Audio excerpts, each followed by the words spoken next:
यही अंतर है इनमें और हम में। ये भ्रष्टाचारी को बचाने को कहते, लोकतंत्र को बचाना है। ये कल तक जब शराब घोटाले के आरोप अरविंद केजरीवाल पर लगाते थे, वही कांग्रेसी आज उनकी जेब में जाकर बैठ गए, उनकी गोद में जाकर बैठ गए। क्यों राहुल गांधी जी की जुबान बंद हो गई, कांग्रेस नेताओं की जुबान बंद हो गई? क्या मजबूरी है? केजरीवाल के साथ रहना जरूरी है? अरे पंजाब में 21 लोग नकली शराब पीकर मर गए मुख्यमंत्री के गृह में। एक शब्द किसी कांग्रेसी नेता की जुबान से नहीं निकला। लेकिन यही आम आदमी पार्टी के लोग कांग्रेस की सरकार के खिलाफ कहते थे, हम नशा मुक्त करके नशे के धंधे को बंद करेंगे। आज नशे के चलते 21 लोगों की जान ले ली, कांग्रेस के लोग फिर चुप बैठे। ये यूपीए का चोला उतारकर इंडी गठबंधन जो बनाया, घमंडी गठबंधन जो बनाया है, साफ नजर आता है कारनामे वही हैं, करप्शन वही है, भ्रष्टाचारी वही हैं, केवल चेहरा नया लेकर आए हैं, लेकिन जनता सब जानती है। मेरा निवेदन आप सबसे रहेगा कि सवाल पूछिए। मैं आपके मन से सवाल पूछ रहा हूं राहुल गांधी जी से, ये नफरत की दुकान कब तक चलाओगे राहुल गांधी? नफरत का और कितना सामान भरा है राहुल गांधी जी? पहले आप देश के टुकड़े करना चाहते थे, आज मोदी जी के टुकड़े टुकड़े करना चाहते हो। कितनी नफरत भरी है। पहले टुकड़े टुकड़े गैंग के साथ जाकर खड़े हो जाते थे, आज टुकड़े टुकड़े वालों को अपनी गैंग में शामिल करवा लेते हो।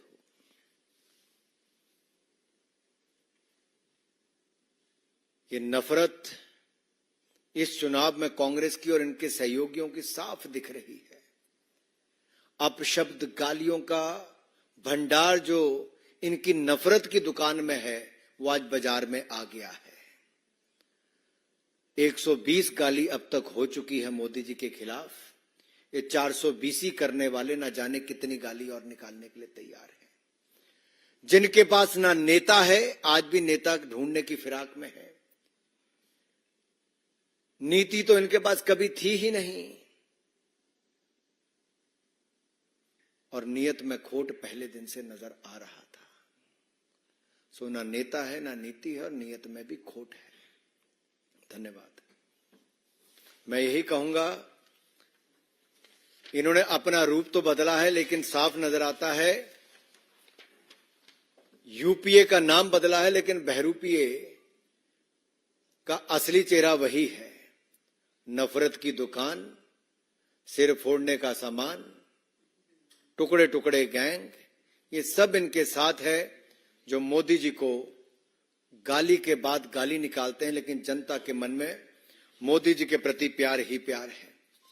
भाई और बहनों, मैं इतना ही कहूंगा, वो चलाते रहे गालियों का पत्थर, वो चलाते रहे गालियों का पत्थर, पर मोदी जी बढ़ाते रहे भारत का स्तर।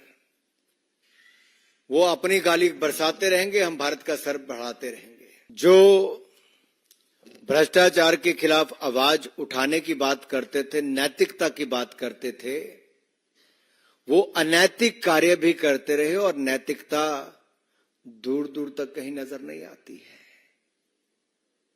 गंभीर भ्रष्टाचार, वो भी शराब जैसे घोटाले में शर्मनाक कृत्य करके जो जेल गया है, वो जेल से सरकार चला रहा है। ये देश की जनता को दिख गया अरविंद केजरीवाल जी का असली चेहरा, उनकी भ्रष्ट सोच, और केवल पैसा कमाने वो राजनीति में आए थे, अपनी जेब भरने आए थे। जब एनजीओ चला के जेबें भर के दिल नहीं भरा, तो भ्रष्टाचार करके एक के बाद स्वास्थ्य मंत्री, शराब मंत्री, शिक्षा मंत्री सब जेल में है। सांसद से लेके उप मुख्यमंत्री और मुख्यमंत्री जिसके जेल में हो, वो कैसी सरकार चलाते होंगे। दिल्ली की जनता ठगी हुई महसूस कर रही है, और ठगी ठोरी करने वाले, भ्रष्टाचार करने वाले जेल से सरकार चला रहे हैं। जेड़े प्रदेश 21 लोकां दी जाना चली जान शराब, नकली शराब पी के, ते उत्थे दा मुख्यमंत्री दिल्ली सुता रवे, दो शब्द भी ना बोले, जुबान भी ना खुले, नशे के खिलाफ कोई कार्रवाई भी ना करे ते शराब घोटाले दे आरोपी ਜਿਹੜੇ जेल च ने उप मुख्यमंत्री मनीष सिसोदिया, सांसद संजय सिंह ते हुण मुख्यमंत्री अरविंद केजरीवाल ਨੂੰ ਬਚਾਉਣ ਲਈ ਪੰਜਾਬ ਦੇ ਮੁੱਖ ਮੰਤਰੀ ਦਿੱਲੀ ਪਹੁੰਚ ਜਾਂਦੇ ਨੇ, ਲੇਕਿਨ ਆਪਣੇ ਜ਼ਿਲ੍ਹੇ ਦੇ ਵਿੱਚ 21 ਲੋਕਾਂ ਦੀ ਜਾਨ ਨਕਲੀ ਸ਼ਰਾਬ ਕਰਕੇ ਚਲੇ ਜਾਂਦੀ ਹੈ। ਨਸ਼ਿਆਂ ਦੇ ਵਪਾਰ ਨੂੰ ਵੱਧ ਚੜ ਕੇ ਸਮਰਥਨ ਮਿਲਦਾ ਹੈ, ਇਹਨਾਂ ਦੀ ਸਰਕਾਰ ਸੰਰਕਸ਼ਣ ਦਿੰਦੀ ਹੈ ਤੇ ਇਹਨਾਂ ਦਾ ਪੰਜਾਬ ਦਾ ਮੁੱਖ ਮੰਤਰੀ ਦਿੱਲੀ ਆ ਕੇ ਸੁੱਤਾ ਰਹਿੰਦਾ ਹੈ, ਉੱਥੇ ਲੋਕਾਂ ਦੀ ਜਾਨ ਚਲੀ ਜਾਂਦੀ ਹੈ। ਸਵਾਲ ਇਹ ਹੈ ਕਿ ਸੁੱਤੀ ਸਰਕਾਰ ਪੰਜਾਬ ਦੀ ਤੇ ਜੇਲ੍ਹ ਤੋਂ ਚਲਦੀ ਸਰਕਾਰ ਦਿੱਲੀ ਦੀ कि देश की जनता को मंजूर है। कल तक जो रिमोट कंट्रोल वाली सरकार कही जाती थी पंजाब से चलने वाली, वो पंजाब के मुख्यमंत्री भी दिल्ली आ गए। अपने राज्य में, अपने जिला में 21 लोग शराब पी के मर गए, नकली शराब पी के। ये दिखता है पंजाब की सरकार सोई है। पंजाब की सरकार में नशों के व्यापारियों को संरक्षण मिल रहा है। जो पंजाब में समर्थन मिल रहा है शराब घोटाले के मुख्य आरोपी किंग पिन अरविंद केजरीवाल को, हम तब भी कहते थे अरविंद केजरीवाल किंग पिन है, और आज ईडी ने भी कहा है अरविंद केजरीवाल किंग पिन है, और शराब घोटाले के किंग पिन आज जेल में है। लेकिन दुर्भाग्य यह है कि घमंड और अहंकार इतना कि जेल से ही सरकार चला रहे हैं। अरे सबसे बड़ी बात तो राजनीति में नैतिकता की है। जिन्होंने अपनी नैतिकता ही बेच दी हो, अनैतिक कार्य में संलिप्त हो, भ्रष्टाचार के दलदल में जो डूबे हों, जिनका चेहरा आज काला हो गया हो काले कारनामे करके, आप उनसे नैतिकता की क्या उम्मीद करते हो? मैं इतना ही कहता हूं, जब इनके पास कोई उत्तर नहीं बचा तो इसी तरह के आरोप लगाएंगे। इनको जवाब देना है भ्रष्टाचार क्यों किया, ऐसी कौन सी मजबूरी थी कि शराब दलाली करनी जरूरी थी, ऐसी कौन सी मजबूरी थी कि साउथ के नेता से भी, वहां के व्यापारियों से भी करोड़ों रुपए की दलाली जरूरी थी, ऐसी कौन सी मजबूरी थी कि गली गली में शराब की दुकान खोलनी जरूरी थी, ऐसी कौन सी मजबूरी थी कि स्वास्थ्य के साथ साथ शराब की दलाली भी जरूरी थी। देश के सबसे बड़े राज्य और जहां से नेहरू गांधी परिवार की 4-5 पीढ़ियों को वोट मिलता रहा, वहां से चुनकर आते रहे, आज ये स्थिति कांग्रेस की हो गई है कि 80 सांसदों के राज्य वाला उत्तर प्रदेश में कांग्रेस को कैंडिडेट नहीं मिल रहा। नेहरू गांधी परिवार से भी कोई चुनाव लड़ने के लिए तैयार नहीं।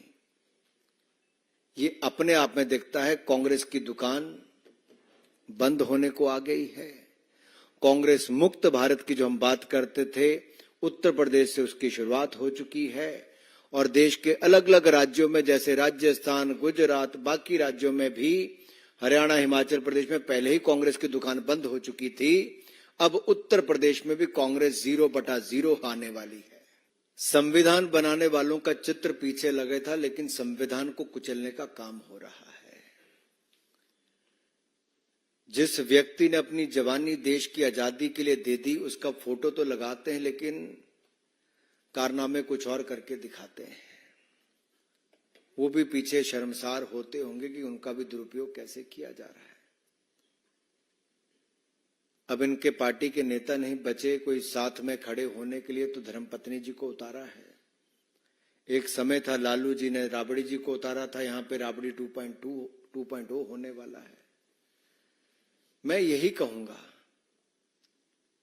जवाब आपको यह देना है कि भ्रष्टाचार करने वाले अरविंद केजरीवाल जी, कांग्रेस ने स्वयं एक नहीं अनेक बार उनके ऊपर और शराब घोटाले के ऊपर आरोप लगाए अरविंद केजरीवाल के ऊपर। मेरा सीधा सवाल खड़गे जी और राहुल गांधी जी से यह है, क्या वो अरविंद केजरीवाल को निर्दोष मानते हैं?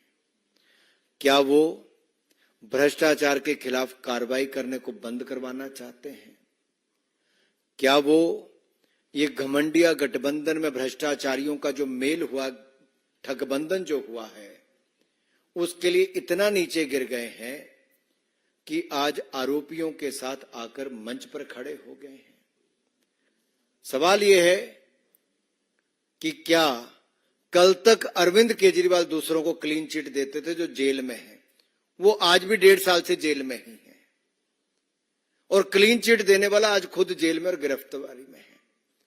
अब ये जो दूसरे उनको क्लीन चिट देने वाले आए हैं, मैं देश की जनता को बता दूं, ये भी अधिकतर लोग बेल पर ही हैं। सोनिया गांधी जी भी, राहुल गांधी जी भी, लालू प्रसाद यादव जी और ऐसे अनेक नेता आज बेल पर हैं, और जेल वालों को ये भी क्लीन चिट देने आ रहे हैं। ये देश का लोकतंत्र बचाने की बात है। वीके न्यूज, राष्ट्र के नाम।